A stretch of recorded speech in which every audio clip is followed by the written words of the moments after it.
What's up guys? Ano ba to? Hindi pa ako nakakapaglamos. Ang nauna ko na po kasi naihawakan ay yung pagdadamo rito at saka yung paggugupit po ng halaman. Papakita ko lang sa inyo yung aming bakuran. Guys, ayan, sinisimulan ko na po magbilog-bilog ng mga halaman na medyo pagka po kasi umulan, napakalakas lumago. Para pong pagka ganyang di mo naasikaso yung mga damuhin at saka yung halaman, parang walang nakamumuhay sa bakuran. Guys, ayan, unti-unti na po akong ginugupit-gupit yung mga halaman na yan. Napakarami po pong gupiting halaman yan, nakalago na po. So meron pa po ako sa labas na tatrabahuhin. Hanggang tanghali ko po itong tiyaga-tiyagain yung mga gupitin na ito. Then baka po sa isang araw magdamo naman. Kita nyo naman guys.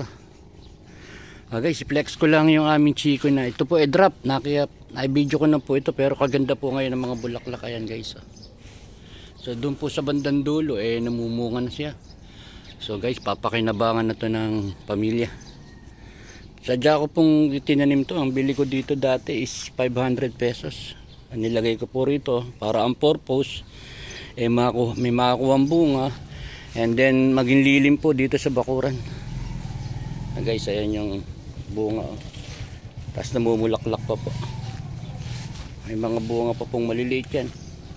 So kahapon po yung aking ubas pinagbabawasan ko ng dahon dahil sobrang na po ang lago ng dahon. Then yung aking pong papaya dating akala ko mamatay na. Ayan guys, so may bulaklak na po siya. Ayan. Hopefully may pakinabangan po bunga. Then meron po tayong puno ng atis dito guys. Ito may ilang bunga. Ayan. Ayun ito po. Kaya lang yung iba po kasi di nagtuloy gawa ng sobrang init. Ayan. Pero itong papaya ko parang namumulaklak na po bibigyan na po kami ng bunga niya. Ayan guys, tingnan mo naman yung damong hinawang ko nung isang araw. Ayan, ang lago na uli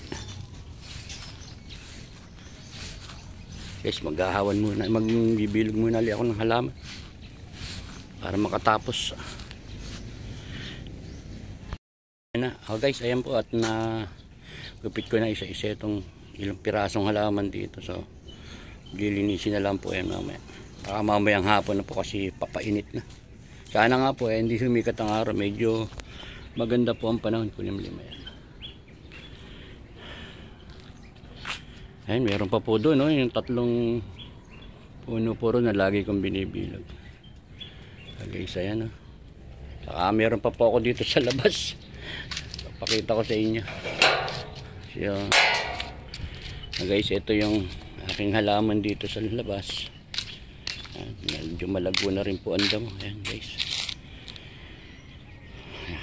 maya maya po bibilugin ko na rin yan. So meron pa po dito sa kabilang ng gate. Ayan, parang exercise na po. Pagka trabaho mo yan, pampapawis po ba. Ayan guys. So maya maya po after kong mag breakfast ito naman tatrabahuin ko.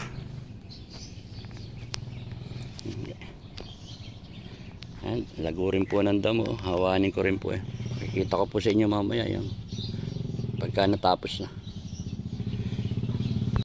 Guys, ayan hinawanan ko po muna ng konting damo yung ating gugupitang halaman. Ayan. Ito po ang aking pinagkakaabalan pagka wala tayong biyahe, mag-ayos ng bakuran. Ayan guys, tingnan nyo yung gugupitin natin. So maya maya po gugupitin ko na yun. Nawanan ko lang ng konting damo-damo sa paligid para naman po maganda itsura. Ayan guys.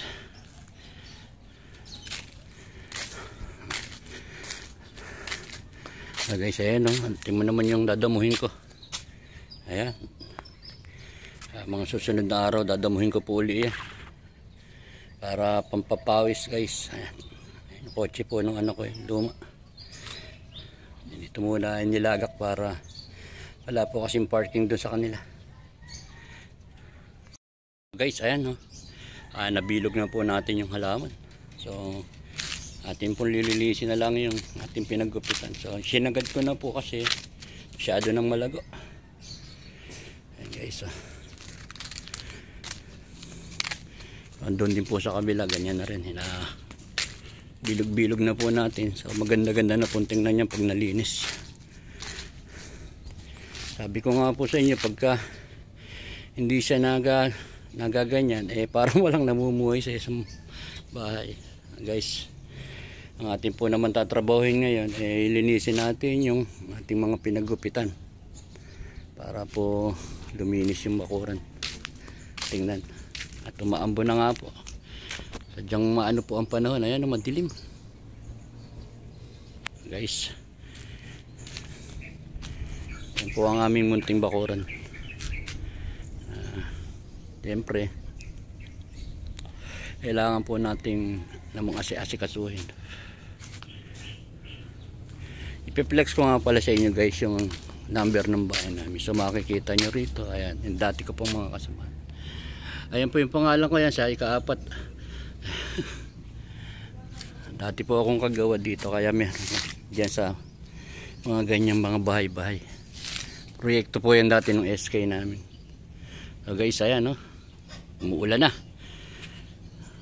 Kailangan natin sumilong muna guys at tayo pinawisan.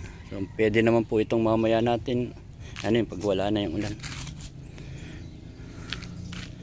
Ayan guys, diba magandang tingnan po kaysa doon sa sabog-sabog. Wait lang guys, at pawalis-walisin ko po yung ating pinaganohan, yung aking pinaggupitan ng halaman. Sumilong muna ako, tumuulan po. I-reflex na rin sa inyo yung aking ginawa rin kaya lang po, protection lang talaga to sa araw. So ayan guys, isang araw yung ginawa ko yun para pang protection sa araw dito sa kotse rito. Ayan po yung aking tricycle na 9 years na. Medyo luma na po. Kailangan i-ayos tuli. Guys, ito yung mga sakyan po rito ng aking anak. Saka yung aking van. Bukas pala ilaw ko. Lobak.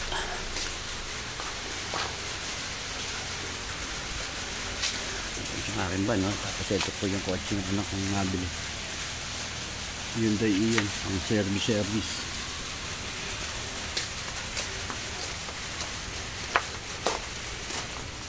Guys, so ganda ng bunga ng kalamansi ko. Yan po tanim galing sa buto, kaya medyo matibay po yan. Pero malapit po sa sapa, sana lang di makasipsip ng alat para po dire-diretso ang bunga. Ganda po ng bunga.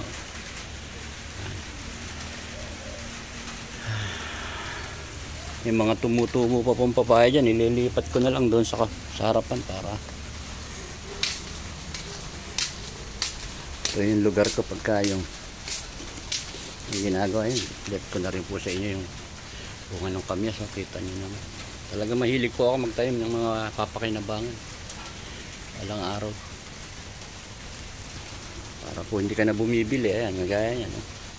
Gaya ng ano na yan. Tama po hanggang doon sa baba. May bunga. Ang kamyas na yan. So hindi ka na po bibili ng panigang. Hindi gusto mo magsigang. Hindi po ako dyan. Pinicture ko na po yan. Yung langka. Buti po nakasurvive din yung suha. Ito naman po yung kotse ng kong bunso, yung luma. Dito muna ginarahe kasi ala pa nga pong garahe doon sa kanila. Guys, ayan yung bakuran kong lilinisin bukas. Sa ibang araw. Pag hindi po tayo abala. Laki po ng damuhin natin guys. Dinamuhan ko na po yan isang araw Palibasa po, umuulan Kaya saglit lang po yung pagtubo ng damo. Guys, ito po yung aming bakuran, ang simpleng aming tahanan.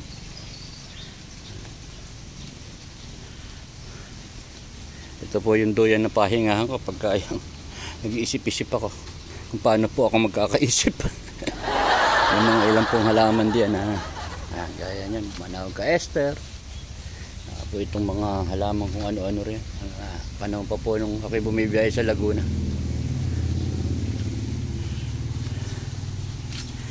Guys, ito po ang aking bakuran na aking pinagkakabalahan pagkala kong ginagawa wala akong biyahe. Yan po ang aking nililinis lagi, lalo pag gaganyan ng ulan, napakalakas pong tumubo ng damo. Pinaka exercise na po para pampapawis na rin. So guys, hanggang dito na lang po siguro yung aking video at maraming salamat po sa inyo. Again po, yung mga, kung nagustuhan po niyo aking video, pasuyo naman po na isang like, share at saka comment down below. At saka hit nyo na rin po yung notification bell para always kayong updated sa aking mga upcoming video. So guys, again, God bless po at mabuhay tayong lahat. Subscribe to my channel.